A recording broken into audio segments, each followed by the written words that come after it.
Now case 4, antisymmetric impulse response when n is even.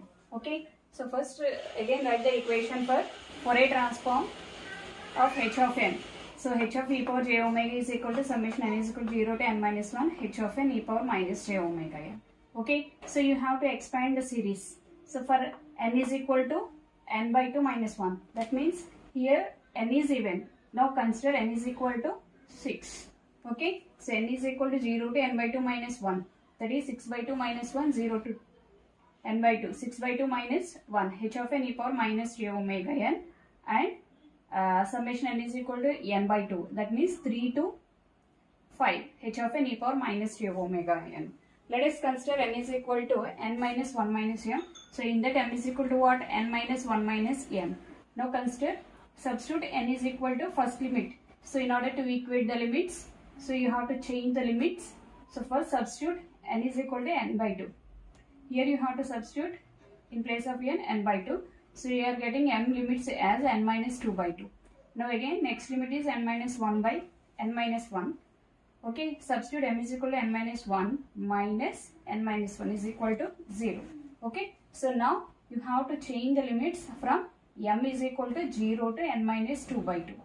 Okay, so in place of n, substitute n minus 1 minus m e power j omega n. N is in place of n, substitute n minus 1 minus m. Okay, now for antisymmetric, so after substituting m limits, again you have to change from m to n. M to n. Here also m to, this is also n. Okay, for antisymmetric impulse response, now consider h of n is equal to minus h of n minus 1 minus n. Okay, h of e power j omega is equal to summation n is equal to 0 to n minus 2 by 2 h of n e power minus j omega n plus h of m summation n is equal to 0 to n minus 2 by 2 h of n e power minus j omega n of n minus 1 minus n. Okay, so now, so in this equation, common e power minus j omega of n minus 1 by 2.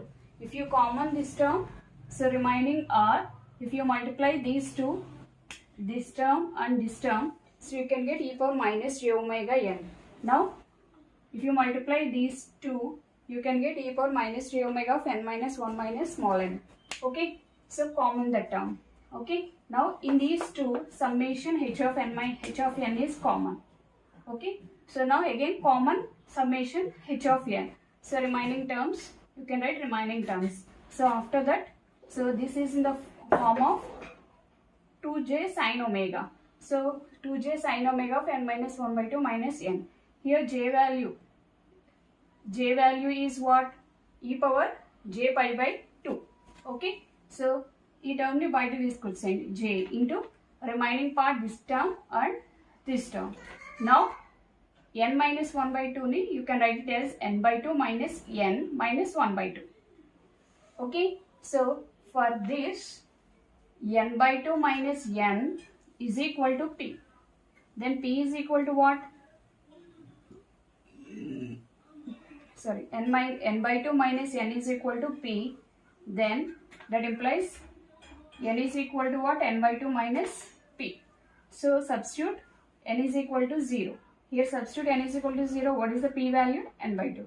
Now substitute n is equal to n minus 2 by 2. What is p value? N by 2 minus n minus 2 by 2. You can get the value as 1.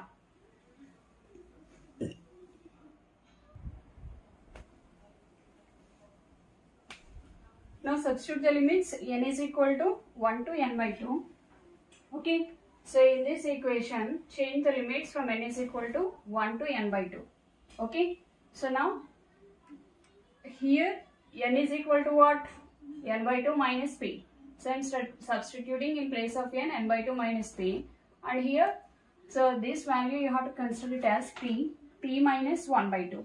So j is equal to, here j is equal to e power j pi by 2.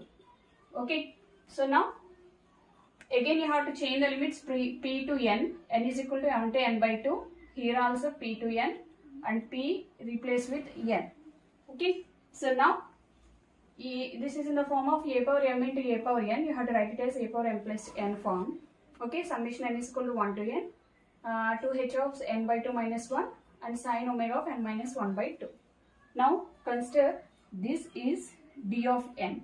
Okay, for simplification purpose you have to write this value as d of n, sine omega of n minus 1 by 2. So it is in the form of phase angle and magnitude response. So you have to write it as e power theta of j into theta of omega, h bar of e power j omega. Here theta of omega is the phase response and this is the magnitude response. So now h bar of e power j omega is what? Summation n is equal to, this is h bar of e power j omega. Okay, now theta of omega is nothing but what? Beta minus alpha omega. Okay, so now beta, substitute beta is equal to pi by 2 minus alpha value is what? N minus 1 by 2. So here this value is beta minus alpha. Okay, beta value is pi by 2 and alpha value is n minus 1 by 2 into omega. Okay, so this is the response, frequency response of antisymmetric when n is even. So this is the response.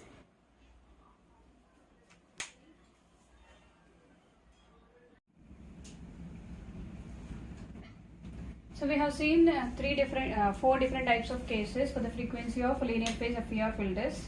So the case 1 is symmetric when n is odd, and case 2 is symmetric when n is even, and case 3 and 4 antisymmetric when n is even and odd.